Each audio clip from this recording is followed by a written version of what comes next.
आमदार जी उपरकर आणि सर्व मच्छीमार नेत्यांच्या नेतृत्वाखाली मोठ्या शिस्तबद्ध पद्धतीनं आपण बाजारपेठ बहुकांडा पिंपळ मार्गे मत्स्य विकास कार्यालयावरती धडकायचे आहे। मच्छीमार बचाव, मच्छीमार बचाव, मच्छीमार बचाव। समुद्र आमच्या हक्काचा नाही कुणाच्या बापाचा, समुद्र आमच्या हक्काचा मिळालेच पाहिजे। मच्छीमारांना डिझेल कमी दराने, मच्छीमारांना डिझेल कमी दराने एका जळता एका जळता एका जळता एका जळता एका जळता चलो जाओ एलईडी मनापासून या ठिकाणी आभार व्यक्त करेन की गेले 2 वर्ष तुमच्या प्रमाणे अन्याय विरोधात 8 दिवसापूर्वी मच्छीमार नेते धारे असले, छोटू असले, विठ्ठल महाराज असले किंवा पाटील वगैरे असले, अन्वय असले, या सगळ्यांनी मच्छीमार मत्स्य आयुक्त कार्यालय ह्याच कार्यालयामध्ये येऊन मत्स्य आयुक्तांना जाब विचारला आणि खरं तर आम्ही विरोध करतो भूमिका कायमच होते। तर या मच्छीमारांच्या आंदोलनाला किंवा मच्छीमारांच्या विरोधाला पाठिंबा दिला पाहिजे या भावनेचा या आंदोलनाला पाठिंबा दिला। खरं तर मला 15 वर्ष या किनारपट्टीवर सगळ्या मच्छीमारांबरोबर एकमेकांमध्ये काम करत असताना मला एवढं माहिती आहे की मच्छी बाजार असू दे, छोटे ट्रॉलर असू दे किंवा एलईडी धारक ज्या बोटी आहेत त्या असू दे, ह्या काय एका दिवसात समुद्रामध्ये लागल्या जात नाही। यासाठी आधी महिने तयारी करावी लागते, कागद खलासी करावे लागतात, त्या एलईडी धारक जे जनरेटर आहे ते जनरेटर करण्यासाठी क्रेन घ्यावी लागते, ती क्रेन किनारपट्टीवर येते, ती क्रेन नंतर त्या बोटीमध्ये घातली जाते, खलाशांना ऍडव्हान्स दिला जातो आणि हे सगळं करताना कोण एका दिवसासाठी करणार नाही। म्हणजे तुम्ही आंदोलन केल्यानंतर हे पकडलेले आहे हे 8 महिने या खात्यामध्ये मत्स्य आयुक्त खात्यावरती बसले असते अधिकारी। त्यांना माझा एकच विचार आहे की नारळी पौर्णिमेनंतर हंगाम सुरू झाला आणि काल तुम्ही त्या 13 बोटी पकडल्या गेल्या 8-10 दिवसामध्ये, त्या 7-8 महिने कुठे होत्या हा खरं तर माझा त्यांना प्रश्न आहे। कारण 8 महिने बिनधास्तपणे चालू होती। जेव्हा तुमच्यातला मच्छीमार जागा झाला तेव्हा ह्यांना या ठिकाणी कुठली कारण सांगून त्या बोटी पकडण्याचं धाडस या ठिकाणी करू शकले। खरं ह्यांच्यामध्ये एवढं धाडस नाही आहे। आज आमच्या मालवणीमध्ये एक 17 पक्षाचा नगरसेवक आहे, त्याच्या 4 लेडी आहेत, हातातल्या लोकांबरोबर त्यांचे फोटो असतात। ह्या लोकांना त्याला पकडण्याची हिंमत असू शकते का? देवगडमधला एक नगरसेवक आहे, त्याने ते सगळे एलईडी धारक कसे किनारपट्टीवर येतील, बंदरावर कसे येतील, त्यांना डिझेल कसं मिळेल हे तो सांगत असतो, ह्याचं नियोजन करत असतो आणि त्यांचे फोटो इतक्या 17 लोकांबरोबर असतात। मग यांची हिंमत होईल का त्याला पकडण्याची?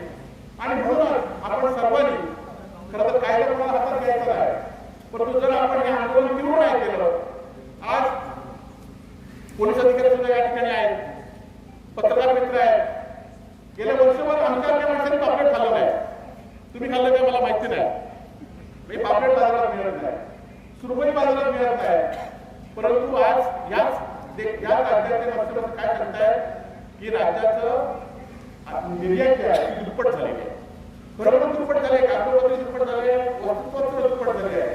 ती कशामुळे झाली आहे? एलईडी धारकांनी खळवळ मासे दिले आहेत आणि ते मुंबई असले मोठ्या बाजारात या ठिकाणी विकले गेलेले आहेत आणि त्यामुळे ही दुप्पट झालेली आहे। परंतु सामान्य मच्छीमार बाजारात देशोधडीला लागण्याची वेळ आली आहे। खरं तर आज आंदोलनाला सुद्धा येण्याचं धडच त्यांच्यामध्ये आज राहिलं नाही आहे। कुठेतरी बँकेचा कर्जाचा कोण येईल, कोणाकडे हाऊसचे पैसे मागेल तो कुठेतरी मागेल। आज डिझेलचा परतावा आमची तपस्वी मेकर आहे, 2 बोटी होत्या, 3 होत्या, 2 बोटी होत्या, गेल्या वर्षी त्याने विकल्या। काय विकल्या? तर डिझेल परतावा वेळेवर मिळत नाही, मासे मिळत नाही आणि आता डिझेल पंपावर 92 रुपये आहे आणि इथे 145 रुपये आहे।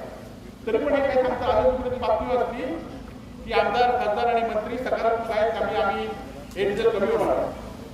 अरे हे कामगार खासदार 8 दिवसापूर्वी पाठवताना डिझेल घेत होते ना, आता काय सकारात्मक असणार आहे?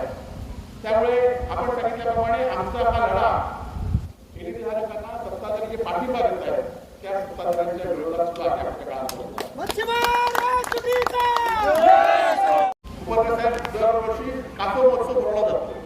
यावर्षी तो कासव महोत्सव वायंगणीला भरवला गेला आणि वायंगणीला कसं आपला एक मच्छीमार 30 वर्षापासून तो महोत्सव पुरस्कार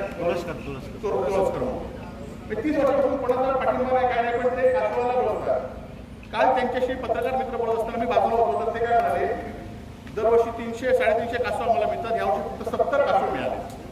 अनेक कासव हे एलईडीमुळे मला माहिती नव्हतं की कासव हे पाणी घेण्यासाठी थोडा वेळ वरती येतात आणि त्यावेळी एलईडीसाठी कासवची आईला कासव नृत्य अनेक सुद्धा या ठिकाणी पाळतात. आणि कसले UNDP वाले तुम्ही कसला महोत्सव घेताय? गेल्या वर्षी एखाद्या वर्षी जर तुम्ही महोत्सव घेत असला तर दरवर्षी ती संख्या वाढली पाहिजे. गेल्या वर्षी 250 कासव होते, आता ह्या वर्षी 70 कासव सुद्धा त्या महोत्सवाला मिळाल्याची वस्तुस्थिती या ठिकाणी आहे. आणि त्यामुळे सरकारला आमचा इशारा आहे, आज माननीय मुख्यमंत्री सुद्धा जिल्ह्यामध्ये येत आहे की तुम्ही या लोकांना डोक्यात घेऊ नका. ही मच्छीमार समाज आहे, मच्छीमार कळवळ आहे, ही जर एकदा पेटली तर तुमचं या ठिकाणी फिरणं या ठिकाणी मुश्किल या ठिकाणी करण्याशिवाय राहणार नाही. खरं तर जास्त वेळ आपल्याला न घेता आज जो आपण एकजूट टाकली आहे ती एकजूट कायम आपण ठेवूया. आम्हाला पक्षाची तुमच्या आंदोलनामध्ये आपली पक्षाची सुद्धा वस्त्र असतील ती सुद्धा आम्ही भविष्यात बाजूला ठेवू, परंतु या मच्छीमारांना न्याय मिळण्यासाठी आज आपल्याला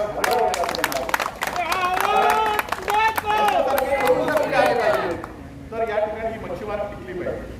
आज तुमच्यावर अनेक व्यवसाय या ठिकाणी आहेत, अनेक उद्योगधंदे आहेत, अनेक लोकांचं पोट भरत आहे. आज माझ्या महिला मच्छीमार तुम्ही जे मासे पकडतायत ते मच्छीमार गावागावात विकतायत, तालुक्याच्या ठिकाणी विकतायत.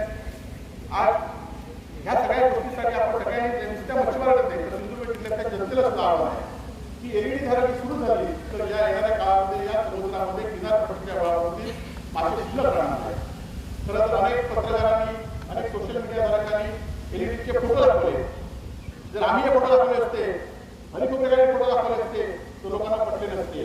परंतु प्रयत्न मार्गाने काल लाईटीचे फोटो दाखवले, त्यात जो दाखवत आहे एलईडी लाईटीचे किनारपट्टीवरचे फोटो घेतले नाही, ड्रोन कॅमेराने घेतले नाही, 2 स्पीड बोट येथून सांगितलं त्या आल्या नाही, ड्रोन कॅमेऱ्यातून ते सांगितलं नाही. खरं तर इथल्या आमदारांच्या विरोधात आम्ही काय केलं, सोमवंशी अहवाल आम्ही स्वीकारला. 2018 पासून एलईडीवर पूर्णपणे बंदी देशात आली, राज्यात देशात या ठिकाणी आलेली आहे.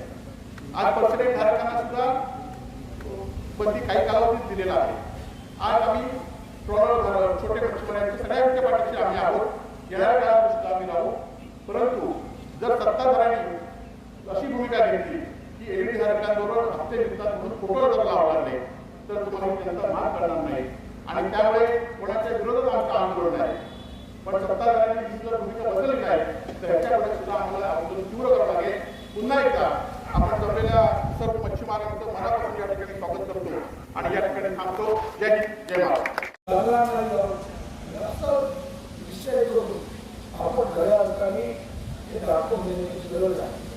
आपण एक वेळ दाखवून दिला, बरोबराच्या निवडून आणून दिला आणि मुख्यमंत्र्यांना मारून दाखवला, तशाच प्रकारचं या ठिकाणी करण्याची गरज आहे.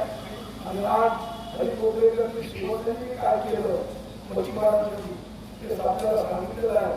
त्यामुळे आपण सर्वांनी या मोर्चाला सहभागी झाला की आपल्याला धन्यवाद देतो.